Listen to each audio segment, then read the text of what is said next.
He had a wife in Moscow and a wife in New York. 2 children in each city.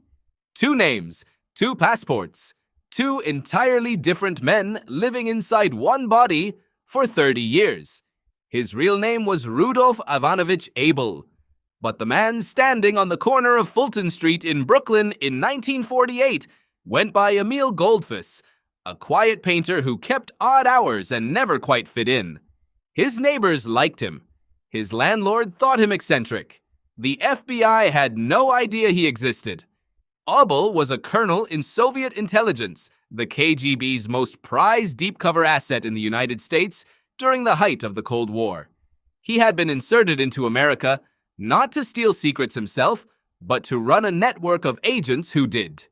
He was a handler, a ghost, a man whose greatest skill was invisibility.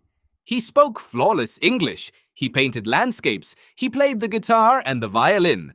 He was, by every outward appearance, a retired businessman with too much time on his hands. No one looked twice. That was the point. For 9 years, Abel operated without detection. He lived in a modest studio in Brooklyn, developed his cover with painstaking care, and quietly transmitted intelligence back to Moscow using shortwave radio and a cipher system so complex it would later be called a masterpiece of tradecraft. American cryptographers spent years trying to crack it. So how did it end? Not with a dramatic foot chase, not with a tip from a foreign government. It ended with a disgruntled drunk.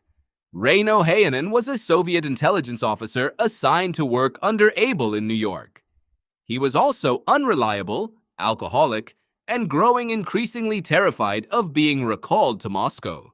In 1957, he walked into the American embassy in Paris and defected.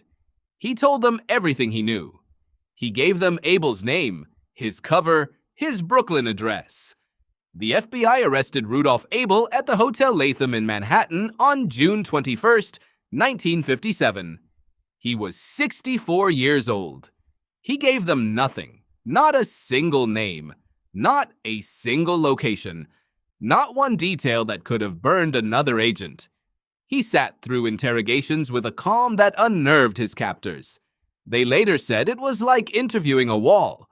He was convicted of espionage and sentenced to 30 years in federal prison. But this is where the story turns strange, because Rudolf Abel was not finished yet. In 1960, an American U-2 spy plane piloted by Francis Gary Powers was shot down over Soviet airspace. Powers survived and was captured. The Cold War lurched toward crisis. Both governments quietly began negotiating an exchange. The Soviets wanted Abel back. America wanted Powers out. On February 10, 1962, at the Glienicke Bridge on the border between East and West Berlin, Rudolf Abel crossed back into the East in exchange for Francis Gary Powers. He walked across the bridge, calm as ever, and disappeared behind the Iron Curtain. He returned to Moscow a hero. He was awarded the Order of Lenin. He worked for Soviet intelligence until his health declined. He died in 1971 from lung cancer, surrounded, presumably, by the family he had never discussed, never betrayed, never once mentioned to his American captors. The CIA and FBI spent years piecing together the full scope of what Abel had done. They never got it all. The full extent of his network, the agents he ran, the intelligence he passed remained classified on both sides. He had been too good, too patient, too careful. What stays with you is not the spycraft. It is the sheer weight of the life he carried. 30 years of waking up as someone else, of answering to the wrong name, of building friendships he could never keep, of looking over his shoulder every single day and giving nothing away. 2 lives, 1 man.